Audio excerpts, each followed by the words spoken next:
January 1940. A biting wind swept across the fields of Kent, carrying the scent of hay, frost, and diesel. Inside a small wooden barn, a single bulb flickered above rows of eggs resting in a homemade contraption, a crude incubator built from scrap wood, tin, and an old bicycle lamp. The farmer, Arthur Hollins, leaned closer, listening to the faint hum of his invention. It wasn't much, a clumsy, uneven warmth powered by stubborn hope. But in those fragile shells, life stirred. Tiny hearts beat beneath the thin membrane, fragile yet defiant against the cold. Outside, the world was descending into chaos. Europe burned. Radios crackled with static. Communications failed. Armies advanced and fell back in silence. Yet, inside this quiet barn, an ordinary man had created something extraordinary, a simple device that would soon help carry messages across enemy lines when machines could not. Those eggs would hatch not just birds, but lifelines, and soon one farmer's ridiculous idea would take flight across a war-torn sky. By early 1940, the war had become a conflict of signals, a brutal contest not just of men and machines, but of messages. Every battle depended on communication. Orders, coordinates, rescue requests, all had to move faster than bullets. Yet across Europe, that lifeline was constantly breaking. Field radios jammed in rain-soaked trenches. Long-range transmitters needed power the front lines didn't have. Wires were cut by shells or tracked vehicles. Messages were delayed, garbled, or lost entirely. And when the line went dead, men died with it. Britain's military knew this weakness too well. During the fall of France, entire units were trapped because headquarters never received their signals. In the chaos of retreat, radios were abandoned, operators killed, and coded instructions burned.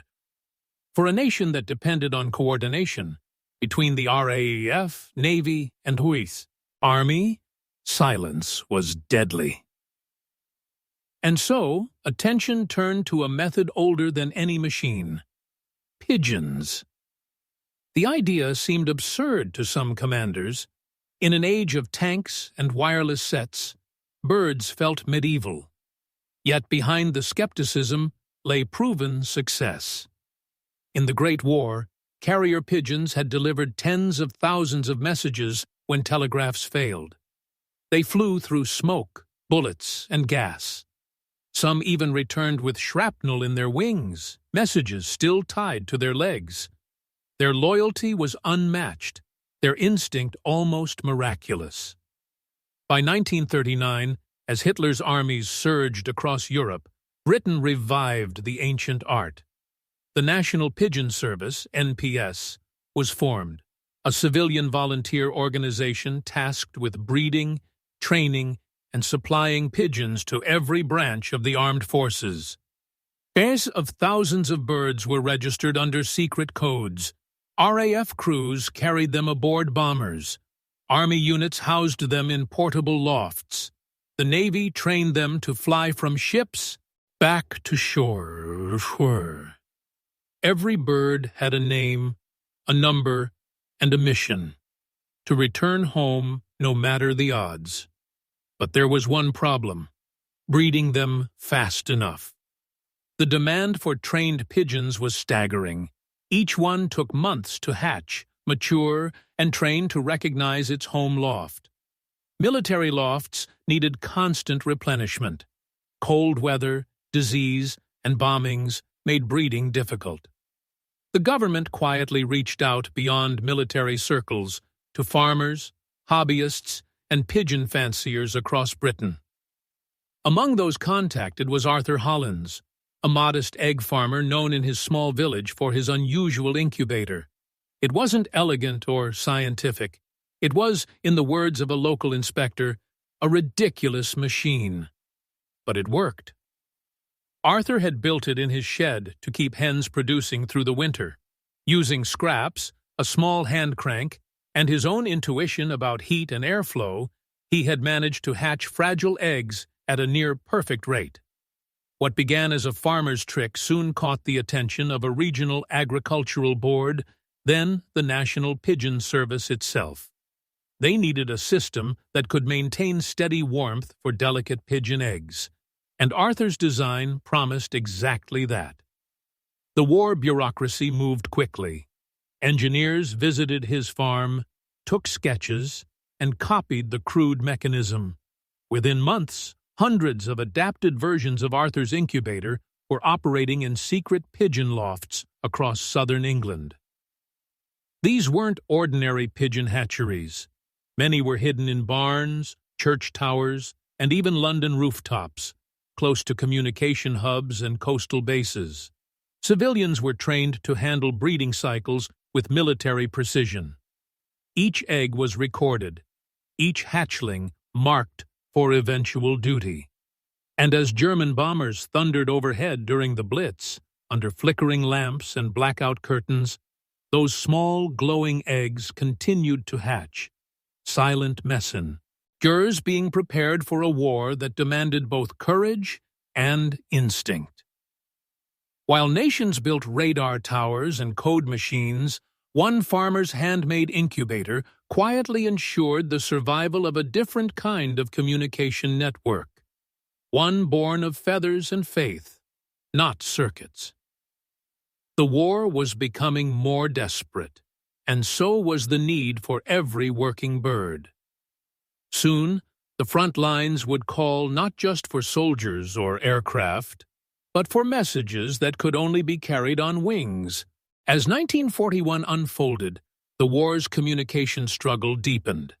Britain stood alone against the Axis, and every corner of the empire was straining to stay connected. From London command bunkers to remote coastal outposts, messages were the thread holding together a fragile defense. But every technology had limits. Radios were heavy, power-hungry, and easy to intercept. German intelligence units could triangulate a transmission within minutes. The Luftwaffe used that weakness mercilessly, bombing suspected radio operators before they could change location. Even coded signals were risky. If a cipher book was captured, an entire network could collapse. The War Office needed redundancy, a form of message delivery that no enemy could jam or decode. That was when the Pigeon Service became not a curiosity, but a necessity. The National Pigeon Service, now under joint oversight from the Royal Air Force and the Army, began coordinating thousands of civilian breeders. Each was assigned a code and a loft location. Birds were trained to home in on those points from up to 400 miles away. The system grew into an invisible web over Britain and occupied Europe, connecting airfields, resistance groups, and ships. And at the heart of this growing network were the hatcheries. The small wooden incubators based on Arthur Hollins's farm design were quietly mass-produced. They lacked elegance but offered reliability, a key virtue in wartime.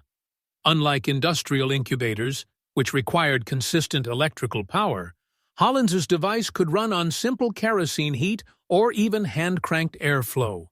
It was portable, low-cost, and repairable with common farm tools. Reports from field lofts praised the results. Pigeon mortality dropped. Hatch rates rose even during harsh winters.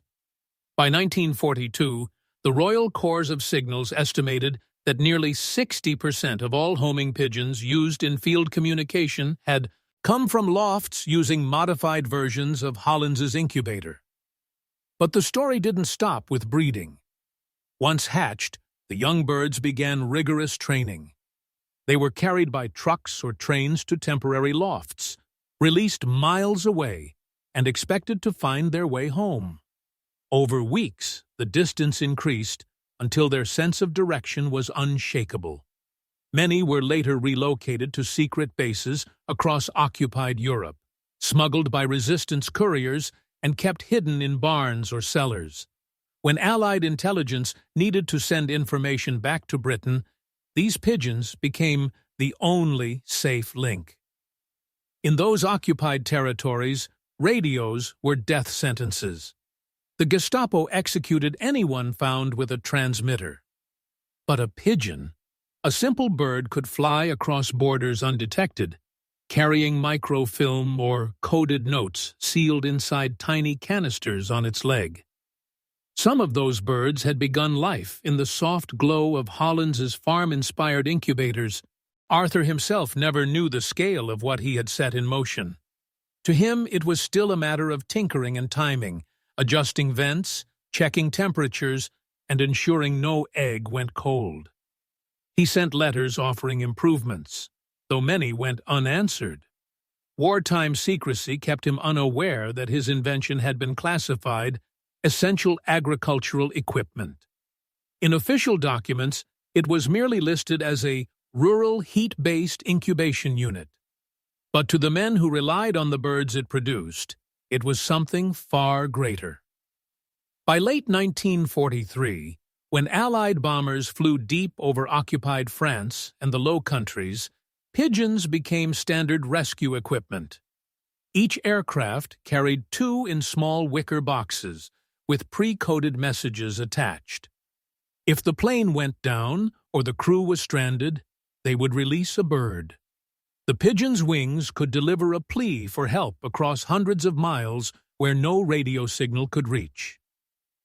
And so, the work of one farmer quietly threaded through every level of the Allied war effort, from barns in Kent to covert lofts in Normandy, from civilian attics to the cockpits of bombers.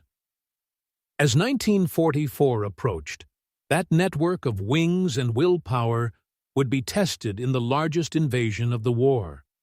And the strange little incubator that started it all would play a role no one could have imagined. The story of Arthur Hollins's incubator wasn't just about a machine. It was about the quiet meeting of human persistence and wartime necessity. To most people in his village, Arthur was simply the egg man, a farmer whose obsession with perfect hatching temperatures bordered on madness. He spent nights testing airflow through tin funnels and experimenting with heat lamps salvaged from old tractors. When neighbors mocked him for cooking eggs with a bicycle light, he only smiled and adjusted another dial. What he didn't know was that his obsession would soon fuel a military lifeline. The technology itself was deceptively simple. His incubator used controlled airflow, circulating warm air evenly across the eggs without overheating them, something industrial models often failed to do. A hand-cranked fan replaced the need for electric motors.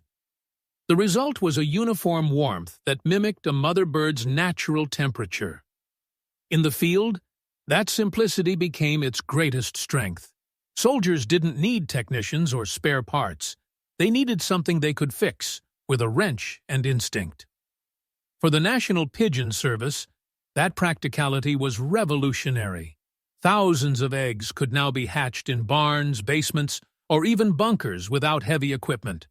Pigeon breeding expanded beyond established lofts to ordinary farms and rural workshops, many run by volunteers, old fanciers, or women replacing men who had gone to fight. Each of those hatchlings carried more than a message. They carried the unseen labor of hundreds of civilians who believed they were simply helping the war in small ways. Arthur's incubator became a symbol of unrecognized brilliance. It showed that innovation didn't have to come from laboratories or factories. Sometimes it came from a man with rough hands, surrounded by hay, guided only by patience and care. And for the birds it produced, that care translated into survival. Pigeons raised in these controlled conditions were stronger, faster, and more resilient.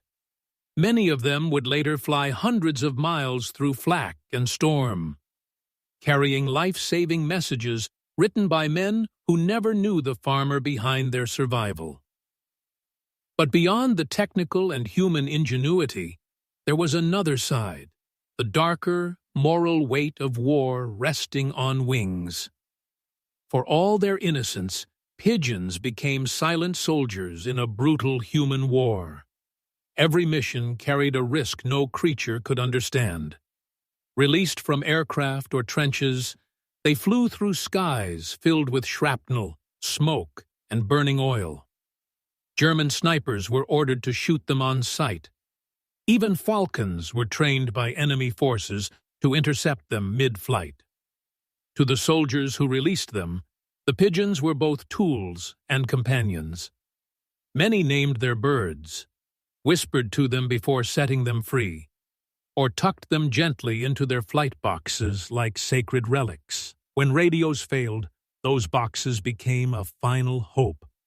A bird carrying a few grams of paper might decide whether an entire platoon lived or died. The military recognized their value. By 1944, thousands of pigeons were deployed across Europe under code names like Winky, White Vision, and G.I. Joe. Some became legends, awarded the Dickin Medal, the animal equivalent of the Victoria Cross, for saving hundreds of lives. But most were never named, never recorded. They flew once, vanished into the smoke, and were never seen again. In those moments, morality blurred. Humans had turned creatures of peace into instruments of war. The sight of a pigeon circling over a battlefield was no longer a symbol of freedom. It was a desperate signal of survival. Yet within that contradiction lay the essence of wartime innovation. Every invention, even the most innocent, was repurposed to serve the struggle. Arthur Hollins's incubator had been built to hatch chickens for the market. Now, its descendants were producing winged messengers carrying coordinates for artillery, coded warnings of ambushes, or rescue pleas from downed pilots. The moral tension haunted many who worked in the pigeon service. They saw the courage of these birds, creatures that never questioned orders, never failed to return, and wondered what kind of world demanded such sacrifices. But amid that reflection was pride. Because, for all the cruelty of war, it was their small, living machines that restored communication when technology collapsed. And soon, that communication would decide the outcome of one of the most crucial operations in history. June 6, 1944. Dawn broke over the English Channel in streaks of gray and steel. Operation Overlord, D-Day, had begun. Thousands of ships moved through the mist. The skies roared with the thunder of Allied aircraft. And somewhere inside those planes, alongside maps and code sheets, were small wicker boxes marked simply Pigeon, Service Type A. Each box carried 2 birds, trained in secret lofts across Britain, many hatched in incubators modeled after Arthur Hollins's design. Their wings were a silent contingency plan. If radios failed or men were cut off, these birds would become the last link to command. As paratroopers dropped behind enemy lines, chaos swallowed communication. Wind scattered formations. Radios jammed in the static of battle. In the confusion, messages vanished. Platoons landed miles from their targets, unsure of position or support. That's when the first pigeons were released.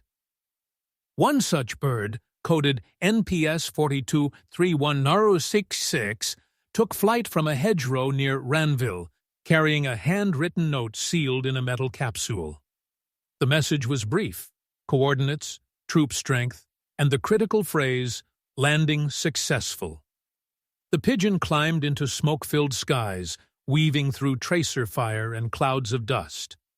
Against every instinct of survival, it flew toward home, aloft in southern England, over 120 kilometers away. Hours later, it arrived, battered but alive. The message it carried confirmed one of the first successful Allied footholds in Normandy. That day, Hundreds of pigeons carried reports from isolated units to field headquarters. When cables were destroyed and radio lines jammed, those messages became the only reliable updates from the beaches. To the men who handled them, these were not just birds, they were lifelines. In one account from the 6th Airborne Division, a communications officer described watching a pigeon vanish into shell fire. "We sent him off as the last option." 5 minutes later, the line was gone. If that bird hadn't made it, they'd never have known we were still fighting. In that same chaos, another mission unfolded high above the French countryside. RAF reconnaissance crews, shot down behind enemy lines, used pigeons to transmit survival coordinates. One bird, later identified as Paddy, flew across the channel at record speed, delivering critical intelligence from the Normandy front in under 5 hours. That single message allowed command to adjust bombing runs and prevent friendly fire on advancing troops. None of these victories carried the signature of Arthur Hollins. His name appeared nowhere in the reports, nowhere on the medals. But the technology that hatched those birds, the steady warmth, the even airflow, the simplicity of his homemade incubator, had made these moments possible. Behind every triumphant return was a chain of effort stretching back to barns, attics, and small village workshops. Farmers, fanciers, and volunteers had produced thousands of birds resilient enough to fly through artillery storms. Without them, entire units could have been lost in silence. By late June, as Allied forces pushed deeper into France, the pigeon service reached its peak. Over 30,000 birds were in active use across multiple fronts. Some were carried by tanks, others by jeeps, submarines, or resistance agents. Their reliability surpassed even coded radio systems. In the chaos of D-Day's aftermath, a quiet truth emerged. The success of one of history's most complex military operations had depended, in part, on an invention born not in a laboratory, but in a farmhouse. Yet the test of Arthur's design was not over. A few months later, in the brutal fields of Holland, his creation would once again prove indispensable, this time in the middle of a disaster. September 1944. The skies above the Netherlands were filled again, this time with gliders and parachutes. Operation Market Garden had begun, the Allies' bold attempt to end the war by seizing a series of bridges leading into Germany. It was daring, vast, and fatally overextended. Within days, chaos took hold. Communications between airborne units and ground forces broke down almost immediately. Radios failed to reach through dense forest and enemy jamming. Troops surrounded at Arnhem were cut off, desperate for support that never came. Amid smoke and ruin, as German artillery closed in, pigeons once again became the only line of contact. Inside the shattered perimeter, paratroopers released their final birds. Each message was handwritten on damp scraps. Coordinates, ammunition requests, casualty reports. Some birds flew through curtains of flak. Others were never seen again. But a few made it. One pigeon, later identified by its service tag Nuarp 43 CC 1418, lifted off from a burning street near the Rhine. It carried a plea: troops surrounded. Heavy casualties need immediate reinforcement. Against the odds, it escaped enemy fire, soared across occupied territory, and reached its home loft in England after a 9-hour flight. The message was relayed to headquarters and confirmed the desperate situation at Arnhem, too late to save everyone, but in time to organize the retreat that preserved hundreds of lives. Every one of those birds had begun life in darkness and warmth. Inside small wooden boxes modeled on the same crude incubator Arthur Hollins had once built beside his chicken coop. Back in Kent, Arthur had no idea. He continued his quiet routines, repairing farm fences and tending to the next batch of eggs. To him, the war existed on the crackling voice of the radio and the hum of passing bombers. He didn't know that his designs had been replicated by the thousands, their copies scattered from Scotland to North Africa. Nor did he know that soldiers and resistance fighters were writing their final hopes onto the legs of creatures born from his idea. But in military dispatches, the results were undeniable. The survival rate of birds from the new incubator lines was measurably higher. Stronger shells, better plumage, faster muscle development. A simple farmer's logic had produced superior messengers for the most complex war in history. As Market Garden collapsed and winter closed over Europe, the Allied command began to reassess everything: their logistics, their supply lines, and their methods of communication. In those studies, one quiet report from the Royal Corps of Signals stood out. It read, "Modified farm incubators continue to yield exceptional success in avian reliability. Civilian contributions vital to ongoing communication stability." No name, no credit, just a line in an official file, and a testament to how one small act of ingenuity could ripple across the machinery of war. The pigeons kept flying through the final months of 1944. In frozen forests during the Battle of the Bulge, in sinking ships, and across bombed European cities, they carried messages of survival and loss. Some returned broken-winged, others vanished into the cold. But each flight marked the endurance of an idea born from human persistence, that when all else fails, life itself can become a signal. By the time the Allies crossed the Rhine in 1945, the age of the pigeon messenger was nearing its end. But its legacy had already been written, not in words, but in the flutter of wings across a darkened sky. And somewhere in Kent, under a dim barn light, Arthur's incubator hummed quietly on, unaware that the warmth it gave had carried thousands of voices through the heart of war. When the guns finally fell silent in May 1945, the world exhaled. Cities smoldered, soldiers stumbled home, and nations began to rebuild from ruins. Amid the celebration, the silent messengers of war, the pigeons, returned to their lofts. Some limped in with torn feathers or scars. Many never came back at all. Their service, like that of millions of ordinary people, faded into quiet memory. For months after the victory, military pigeon lofts across Britain remained full. Thousands of birds had survived, trained and disciplined, now suddenly without purpose. The National Pigeon Service, once a lifeline of secrecy and courage, began to wind down operations. Government letters thanked breeders for their patriotic contributions, but most lofts simply shut their doors. The incubators that had kept the war's communication network alive were no longer needed. Factories turned their focus to peacetime production: tractors, kitchen tools, post-war housing. Yet, in barns and sheds across rural England, a few of those handmade machines still glowed.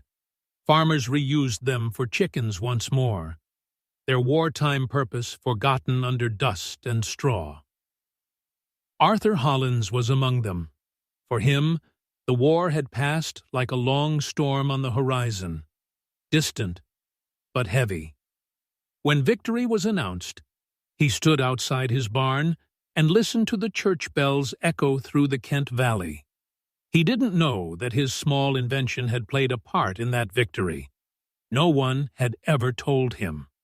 To Arthur, he was still just a man who had found a better way to hatch eggs, but records told another story.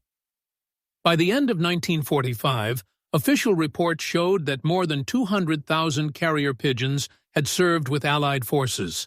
Around 32,000 messages were successfully delivered from combat zones where no other communication survived.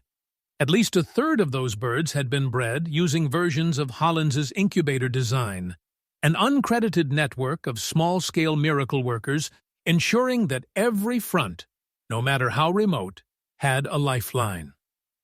Military analysts later noted that in several key operations, D-Day, Market Garden, and the Italian campaign, the success of field coordination relied heavily on pigeon communications when radios failed.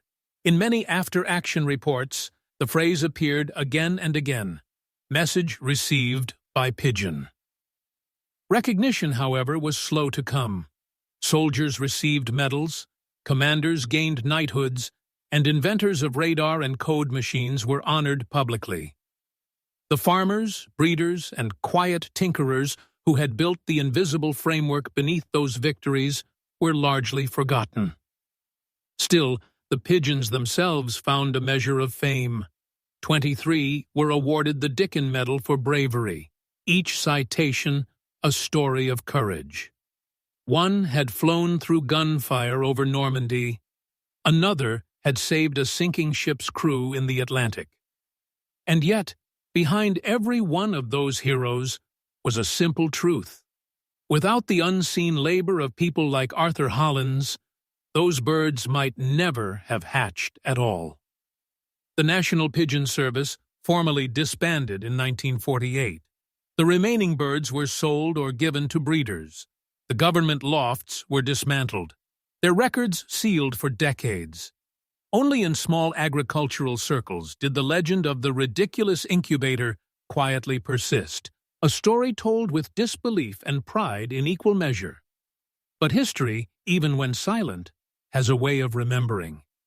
In the years that followed, scattered files, lays, barterers, and field reports began to resurface, hinting that the humble farmer's design had once carried the weight of nations. 2 decades after the war, the story began to surface.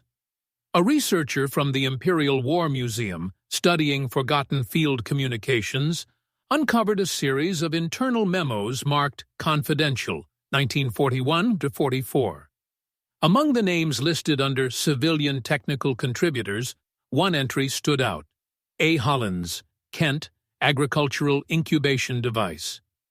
It was the first trace of Arthur's involvement ever found. By then, Arthur was an old man. His hair had turned silver, his barn half collapsed, his incubator rusting in a corner under cobwebs. When the researcher visited him in 1965, Arthur listened quietly, his weathered hands folded around a mug of tea. He was surprised to learn that his invention had reached air bases and army depots across the country. All that, he reportedly said, from a few warm eggs.